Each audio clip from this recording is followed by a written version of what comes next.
We want to get to the bottom of this, perhaps sluggishness that you're seeing in exits, but sheer scale and force of money coming into VC. Is there a bubble? Is there a bottleneck that's growing here?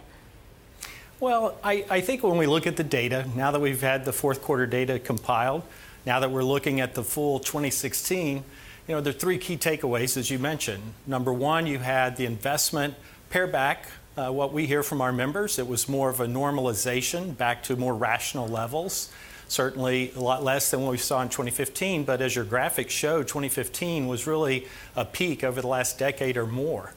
And when we look at the amount of money that was raised by VC funds, we have optimistic view of the future that entrepreneurs are going to have an opportunity to get investments, to get the capital they need to start and grow great companies. As you pointed out, the IPOs is where we really need the help.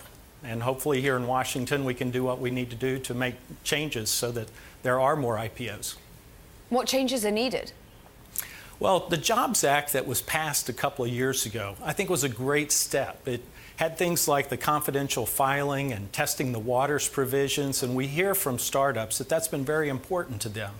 I think we need to sit down, frankly, with others that are a part of this ecosystem and figure out what the next best steps would be.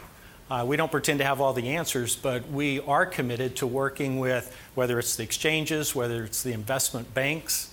It's too important to, frankly, the economy of the U.S. to make sure that startups have another option for an exit, not just a merger or an acquisition, but an opportunity to go onto the public markets.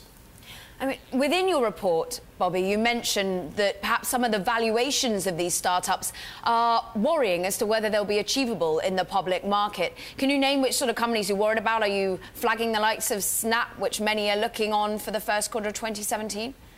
Well, I won't talk about individual companies or the portfolios of our members. What I would say is that it is important that we have great experience for these companies that are going out. As you know, a lot of people in the pipeline sitting on the sidelines will be watching to see if it's a positive experience for these first ones that go out the door and go onto the public markets. And I think that'll be important.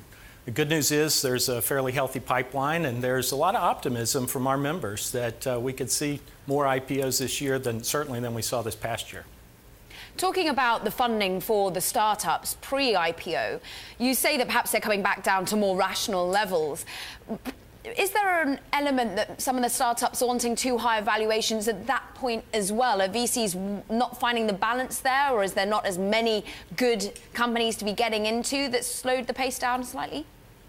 Well, there's probably a bit of a correlation with the high fundraising numbers. If your firm's out raising a fund, you might have less time to spend looking at a lot of first financings. And when you look at those first financings and you see that that number is down, I think it's part of the larger story. I think you've had several venture firms that say, look, we're happy to take our time. We're glad to see some of the valuations come down a little bit. We can get back to the way we are more comfortable doing business, take our time, do our due diligence, make sure we're making the right investments for our LPs and backing the best companies that we can.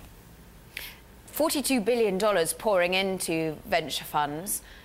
Will that slow in 2017 if other assets are doing well? And is there a worry that it's been consolidated in too few hands? Well, we've certainly seen over the last few years that some of the bigger firms are raising bigger funds. Our report shows that 7 funds were raised at $1 billion and more, and that's a lot bigger than historical venture capital numbers. But I think you continue to see changes in the venture industry. You continue to see bigger firms bring new and different service models to the ecosystem.